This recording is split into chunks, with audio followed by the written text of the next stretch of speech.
열왕기하 19장 29절에서 34절의 말씀입니다. 또 내게 보일 징조가 이러하니 너희가 금년에는 스스로 살아난 것을 먹고 내년에는 그것에서 난 것을 먹되 제3년에는 심고 거두며 포도원을 심고 그 열매를 먹으리라. 유다 족속 중에서 피하고 남은 자는 다 아래로 뿌리를 내리고 위로 열매를 맺을지라. 남은 자는 예루살렘에서부터 나올 것이요 피하는 자는 시온산에서부터 나오리니 여호와의 열심히 이 일을 이루리라 하셨나이다 하니라. 그러므로 여호와께서 아수르 왕을 가리켜 이르시기를 그가 이 성에 이르지 못하며 이리로 화살을 쏘지 못하며 방패를 성을 향하여 세우지 못하며 치려고 초성을 쌓지도 못하고 오던 길로 돌아가고 이 성에 이르지 못하리라 하셨으니 이는 여호와의 말씀이시라. 내가 나와 나의 종 다윗을 위하여 이 성을 보호하여 구원하리라 하셨나이다 하였더라. 아멘. 오늘도 귀한 주일을 맞아 우리 사랑하는 양평교회 모든 성도님들이 주 안에서 평화를 얻고 또한 삶에서 날마다 하나님의 돌보심을 맛볼 수 있는 귀한 은혜가 있으시기를 주님의 이름으로 축원을 드립니다. 우리가 살아가면서 인생에 있어서 가장 중요한 두 가지 덕목이 있다면 방향을 제대로 잡는 것이고요. 또 그 방향을 따라 열정을 다하는 것이죠. 여러분 혹시 인생을 살면서 방향을 상실한 적이 있으신지요? 2019년도를 기준으로 평균 교통사고에서 가장 큰 사망률을 낸 사고가 있습니다. 2019년에 525건의 교통사고가 어떤 사고였는가 하면 역주행 교통사고였어요. 그런데 이 525건 중에 사망자가 29명, 그래서 하루 평균 1.5건의 역주행 교통사고가 나옵니다. 이 역주행 교통사고가 위험한 이유가 앞서 말씀드렸듯이 다른 교통사망보다 12배 이상 높게 나타났다는 겁니다. 역주행하는 이유가 뭘까요? 대부분 음주운전 혹은 출림길에 들어서면서 이런 일을 겪게 되는데 당사자는 물론이거니와 마주오는 사람들의 생명까지 앗아갈 수 있는 위험한 운전 중에 하나가 역주행이라는 겁니다. 앞서 말씀드렸듯이 방향 목적을 상실했기 때문이다. 오늘 우리의 인생에서 목적과 방향을 상실하는 것이 얼마나 위험한가를 우리는 한번 되돌아봐요. 또 하나 앞서 우리가 이야기했던 대로 가장 중요한 것이 열정, 열심이라는 항목도 필요합니다. 인생을 살아가는데 아무런 힘 없이 아무런 그러한 목표 없이 때로 그저 있는 듯 없는 듯 살아가는 인생들이 얼마나 많이 있습니다. 그런 인생에 중요한 것이 있다면 열심이죠. 열정이죠. 오늘 우리가 읽은 성경 말씀에도 여호와의 열심이라는 단어가 나오는데요. 이 열심, 열정이라는 사전의 의미를 찾아보면 평상시에 자기를 잃을 정도의 강렬한 열정과 흥분된 상태를 열심, 열정이라고 표현하고 있습니다. 그런데 오늘 성경에 나오는 여호와의 열심이라는 이 단어의 의미가 우리에게 좀 더 깊이 와닿게 됩니다. 원래 의미는 시기 혹은 질투라는 의미를 가지고 있는 것이 열심이라는 단어라는 겁니다. 여호와께서 하나님의 영광을 위하여 당신의 영광을 위해서 사랑하는 자기 백성을 원수들로부터 보호하셔서 빼앗기지 않으시려는 강한 마음이 강한 시기심 혹은 질투심을 통하여 나타낸다라는 겁니다.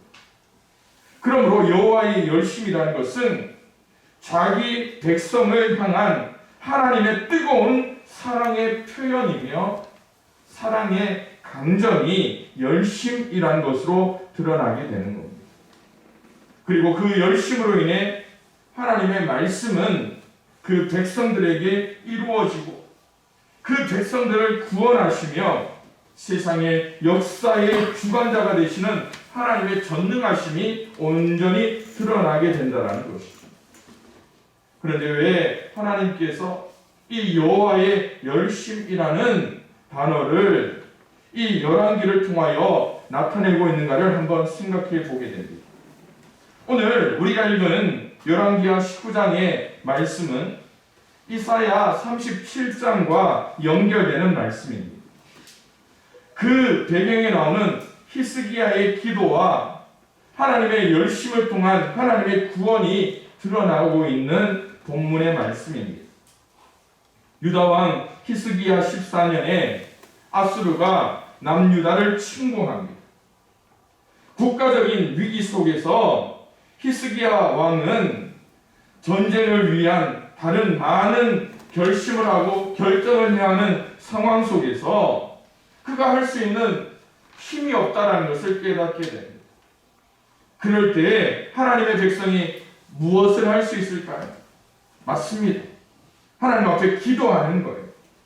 그래서 비록 예루살렘이 아수르의 침공으로 이제 그 모든 것을 빼앗길 위기에 처했을 때 하나님 앞에 무릎 꿇고 하나님의 뜻을 구하는 일을 히스기야 왕이 하게 됩니다. 그래서 하나님 앞에 먼저 하나님의 이름이 아수르라는 이방 민족에게 능욕당하는 그 현실을 하나님 앞에 내어놓습니다. 그리고 이 어려움을 어떻게 해결할 수 있을지 하나님의 사람 이사야에게 사람을 보내어 묻고 하나님 앞에 무릎 꿇기 시작하는 겁니다. 기도의 내용이 그렇습니다. 사무엘이 하나님을 회방한 말을 하나님께서 들으시고 이 아수르의 위협 앞에 놓인 남유다를 그 이방 민족 교만한 아수르의 손에서 구원하여 달라고 간구하고 있습니다. 또한 아수르가 많은 나라를 점령하고 그 점령하는 나라들마다 그 나라의 신들을 불태우고 또 없이 여겼던 일이 있는데 아수르의 손에서 참 신이신 하나님만은 온전히 역사하여 달라고 하나님의 살아계심을 고백하고 있는 거예요. 그 순간 이 이스라엘 남유다에 어떤 일이 일어날까요? 모든 어려움의 상황이 역전되어지는 것을 말씀을 통해 나타나게 됩니다. 이사야를 통해 주신 말씀에 순종하지 않아 위기가 발생하였기는 하였지만 말씀을 돌이켜 오직 하나님만 의지하는 히스기야의 기도를 하나님께서 들으신 거예요. 그래서 하나님께서는 아수르를 향해 그들의 교만으로 인해 예루살렘 성에 결단코 이르지 못할 것을 오늘 우리가 읽었던 본문의 말씀을 통해 나타내고 있다는 거예요. 그래서 우리가 읽었던 34절은 뭐라고 말합니까? 나와 나의 종 다윗을 위하여 이 성을 보호하리라 라고 약속합니다. 그리고 그 보호하심의 역사가 무엇을 통해 나타난다고요? 오늘 우리가 말씀의 제목으로 삼았던 여호와의 열심이 이 일을 이룰 것이다 라고 말씀하고 있는 겁니다. 국가적인 재난 앞에서 우리가 행할 수 있는 일이 뭡니까? 지금 우리의 상황이 어쩌면 남유다가 처한 상황보다 더 좋다라는 것이 있을까요? 아무것도 없지 않습니까? 국가적인 재난 앞에 우리가 의지할 분이 한 사람밖에 없습니다. 한 분밖에 없어요. 그분이 누굽니까? 바로 하나님, 여호와 하나님입니다. 왜 그렇습니까? 그분은 우리의 삶을 주관하시는 분이시잖아요. 그분은 우리의 인생을 인도하시는 분입니다. 그 중에서도 오늘 여호와의 열심, 우리 백성을 향한 시기심과 질투심을 통하여 어느 누구에게도 이 백성을 빼앗기지 않으리라 약속하신 하나님의 강력한 의지와 열심이 그분에게 있기 때문에 우리가 엎드린다면, 우리가 기도한다면, 우리가 모든 것을 하나님 앞에 맡긴다면 하나님께서 이루시는 것 아닐까요? 그러기에 저는 오늘 이 말씀을 통하여 여호와의 열심이 우리에게 어떻게 이루어지며 또한 우리에게 어떤 일을 보이실까를 한번 생각해 보기를 원합니다. 먼저 여호와의 열심은 영적 아버지로서 채우시는 하나님의 은혜로 우리에게 다가와 주신다고 말씀하고 있습니다. 29절 말씀을 보면 우리에게 이렇게 말씀합니다. 내게 보일 징조가 이러하니 너희가 금년에는 스스로 자라난 것을 먹고 내년에는 그것에서 난 것을 먹되 제3년에는 심고 거두며 포도원을 심고 그 열매를 맺으리라라고 먹으리라라고 말씀하고 있습니다. 히스기야에게 주신 이 하나님의 말씀이 얼마나 구체적인가를 그 백성에게 나타내주고 있는 것을 보게 됩니다. 징조란 것이 뭡니까? 증거라는 의미죠. 하나님께서 자기 백성을 어떻게 인도해 내실 것인가 구체적으로 나타내 보이는, 우리가 한국 사람들의 그 습성 중에 약속을 잡을 때 오랜만에 만난 사람들을 한번 봅시다. 여러분, 길을 가다가 한 2년 3년 만에 아는 사람을 한번 만났습니다. 제일 먼저 무슨 인사를 합니까? 서로의 안부를 묻겠죠. 오랜만이에요. 어떻게 지내셨습니까? 서로 이렇게 인사하다가 헤어지면서 뭐라고 이야기하죠? 우리 만나서 나중에 뭐 한번 하자고요? 밥 한번 먹읍시다 얘기합니다. 자, 그러면 밥 한번 먹읍시다 하고 인사하고 헤어집니다. 밥 먹게 됩니까? 안 먹게 됩니까? 안 먹게 돼요. 왜냐하면 우리 한국 사람의 정서에 밥 먹는 것이 어쩌면 정의 표현이기는 하지만 너무나 그냥 지나가는 말로 밥 한번 먹자고 할 때가 참 많습니다. 그러다 보면 하나님께서 우리에게 은혜 한번 주겠습니다. 밥 한번 먹읍시다. 여러분, 구체적으로 그 증거가 드러날까요? 아닙니다. 하나님의 징조, 하나님의 그 약속은 너무나 구체적으로 그 백성들에게 나타나고 있는 것을 보게 됩니다. 뭐라고 이야기합니까? 금년에는 스스로 자라난 것을 너희가 먹고 내년에는 그것에서 난 것을 또 먹고 제3년에는 심고 거두며 포도원을 심고 그 열매를 먹으리라라고 그 하나님의 약속이 얼마나 구체적으로 드러내고 있는가를 그 속에서 보여주고 있다. 계속되는 전쟁으로 백성들이 농사를 지을 수 없는 상황이었습니다. 식량의 문제가 그들 가운데 닥친 가장 현실적인 문제일 수 있습니다. 그럴 때 하나님이 그 모든 것을 해결해 주겠다. 유다 사람들은 이 아수르 사내립의 거듭된 침공으로 농사를 짓지 못하고 또 어려움 속에서 오늘을 넘어가면 내일은 또 어떻게 죄를 채울 것인가, 그것이 삶의 현실적인 문제였는데 아버지 되신 그 하나님께서 그들의 배고픔을, 그들의 굶주림을 채우라고 계셨다는 거야. 실제로 이스라엘의 역사를 통하여 하나님이 어떤 하나님이셨습니까? 출애굽 40년을 통하여 광야에서 하나님께서는 하늘의 만나를 그들에게 주심으로 말미암아 그들이 줄이지 않도록 이끌어 주셨던 하나님입니다. 그런데 여러분, 하나님의 응답이 만나를 통한 체험밖에 없었습니까? 아니, 불기둥 구름기둥을 통하여 승진하는 하나님의 임재가 그들에게 살아있는 하나님의 말씀을 체험으로 말미암아 그들의 영적인 가람까지도, 영적인 굶주림까지도 하나님께서 채워주셨다라는 거예요. 그러면서 하나님께서는 그들을 괴롭혔던 오만하고 하나님을 몰랐던 이방 아수르 왕 사내립을 심판하실 것을 구체적으로 드러내고 있더라는 거예요. 그렇게 사랑하는 성도 여러분, 우리는 하나님을 신뢰해야 됩니다. 하나님을 더 깊이 알아야 합니다. 하나님 앞에 어린아이처럼 감정적으로 대응할 그러한 영적인 수준은 우리가 벗어나야 되지 않을까요? 우리가 하나님 앞에 이러한 아수르의 공격처럼 우리의 삶에 문제가 있을 때 우리 마음은 어떤 문제인가를 한번 되돌아보십시오. 하나님 앞에 콩나라 판나라 하는 우리의 모습은 있지는 않습니까?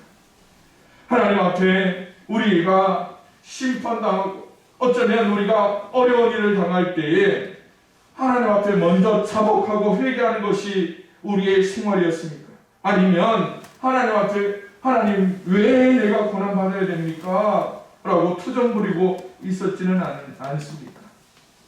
19장 25절에 보면 하나님께서 이스라엘에게 고난을 주신 이유가 분명히 드러나잖아요. 25절 내가 듣지 못하였느냐? 이 일은 내가 태초부터 행하였고 옛날부터 정한 바라라고 말씀합니다. 그 일을 내가 이루어 너로 견고한 성을 멸하여 무너진 돌무더기가 되게 하리라 라고 말씀합니다. 아수르를 통해 열방 정복과 또한 남유다까지 와서 그들을 공경에 처한 아수르가 그들이 강해서가 아니라 이 모든 일을 하나님께서 작정하시고 섭리하셨기 때문에 아수르가 강해서 열방이 정복된 것이 아니라는 거예요. 범죄한 선민 이스라엘을 징계하기 위한 하나님의 뜻이 그 속에 들어있기에 오늘 우리는 그 일을 작정하신 하나님 앞에 다시 엎드리며 다시 하나님 앞에 기도하는 것이 우리의 본분이 되어야 된다는 것 아닐까요? 아버지의 마음이 어떤 겁니까? 아버지의 마음, 부모님의 마음, 어쩌면 여러분들이 너무나 더 잘 알고 있는 그런 것이죠. 그러기에 오늘 여호와의 열심을 통하여 그 백성을 사랑하는 그 하나님의 마음, 하나님 앞에 그 아버지 앞에 모든 것을 내어놓고 아버지 앞에 안기는 자녀의 마음으로 우리가 날마다 기도하며 하나님의 뜻을 구할 수 있는 우리 양평교회 가족들이 될 수 있기를 주님의 이름으로 축원을 드립니다. 아멘. 두 번째로 여호와의 열심은 그의 소유된 백성을 구하시는 하나님의 사랑의 맴을 우리는 깨닫게 합니다. 앞서는 부모와 자녀의 관계, 그런데 오늘 이 하나님의 열심이라는 것이 이제 좀 더 의미를 확장함으로 말미암아 하나님과 그 백성을 구원케 하시는 하나님의 능력이라는 것을 우리에게 보여주고 있습니다. 31절 말씀에 이렇게 말씀하시죠. 남은 자는 예루살렘에서부터 나올 것이요 피하는 자는 시온산에서부터 나오리니 여호와의 열심히 이 일을 이루리라 라고 말씀합니다. 성경에서요, 남은 자는 보통 남은 자라는 것은 하나님을 경외하는 신실한 자들을 가리킵니다. 그러나 여기서 나오는 남은 자라는 것은 그 남아있는 한두 명의 백성을 이야기하는 것이 아니라 아수르의 침공 가운데 예루살렘 성 안에 어떻게 갇혀서 나가지도 못하고 들어가지도 못하고 그곳에서 배를 줄이며 포로 아닌 포로의 삶을 살아가고 있는 이스라엘 백성을 의미하고 있는 것을 보게 됩니다. 따라서 이 예루살렘 성 안에 갇혀있는 사람은 어디를 나갈 수도 없는 거예요. 나가면 수많은 아수르 군대가 이스라엘을 포위하고 예루살렘 성을 포위하고 있습니다. 그런데 여러분, 하나님께서 31절에 뭐라고 약속하고 있습니까? 예루살렘 성에 갇힌 남은 자는 예루살렘에서부터 어떻게 할 거라고요? 나올 것이다 라고 말씀합니다. 네. 여러분, 이것이 그 백성을 사랑하는 구원하시고자 작정하신 하나님의 뜻이라는 거예요.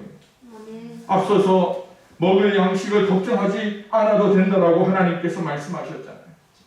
그런데 그 백성을 위한 하나님의 섭리는 그 갇힌 성에서 이제 소통할 수 있도록, 그리고 그 그 성에서 고향으로 돌아갈 수 있게끔, 그리고 그 성에서 생업에 복귀할 수 있도록 하나님께서 약속하고 있다라는, 그것이 무엇으로 인해 가능하다고요?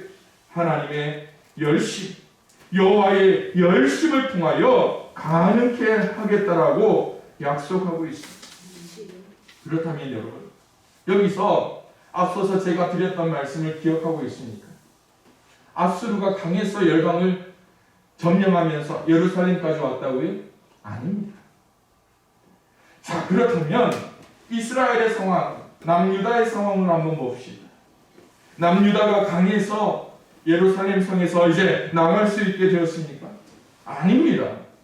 이스라엘 백성이 예루살렘 성을 나아가 고향으로 가고 자기의 생업에 다시 들어갈 수 있게 된 이유가 한 가지가 있어요. 뭘까요? 하나님의 전적인 은혜라는 겁니다. 하나님의 전적인 은혜로 말미암아 이스라엘 백성들이 다시 예루살렘 성을 오갈 수 있고 그들의 삶의 자리로 복귀할 수 있게 되었다는 것 아닙니까? 하나님이 유다를 향해 움직이기 시작할 때, 하나님이 이스라엘을 향하여 일하기 시작할 때 이 일이 이루어진다는 겁니다. 그 일이 어떻게 나타날까요? 뒤에 말씀을 보니까 하나님께서 아수르 진에 하나님의 사자를 보내어 아수르 군사를 진멸합니다. 하나님께서 진멸한 아수르 군사의 수가 몇 명입니까? 18만 5천 명이라는 거예요.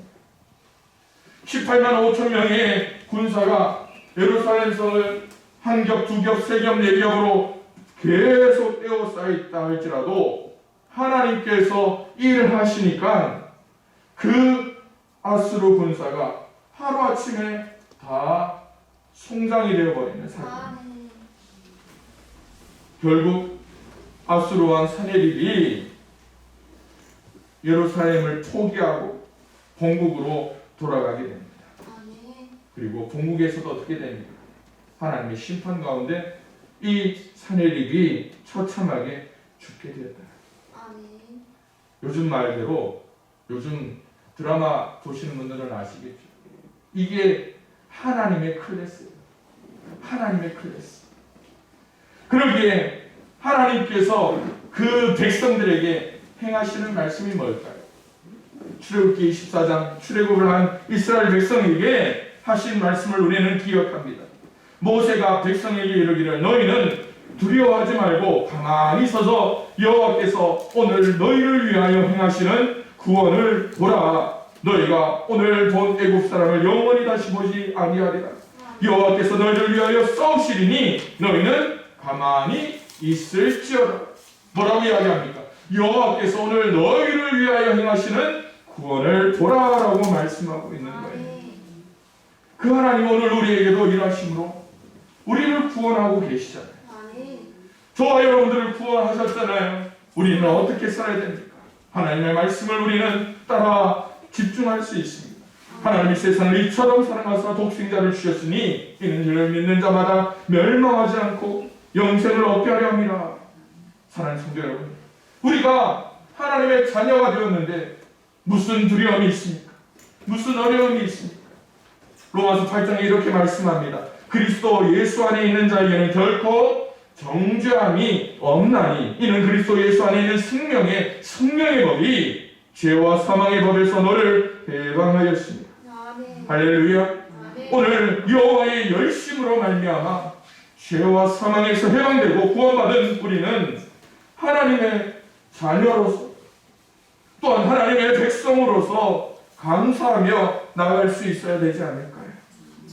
그러기에 오늘 우리의 간구하는 바가 있다면 그 여호와의 열심이 우리 각자의 삶에서, 우리 각자의 가정에서, 또한 모든 직장과 생업의 터전에서, 또한 우리 교회 안에서 그 구원을 바라볼 수 있기를 주님의 이름으로 축원을 드립니다.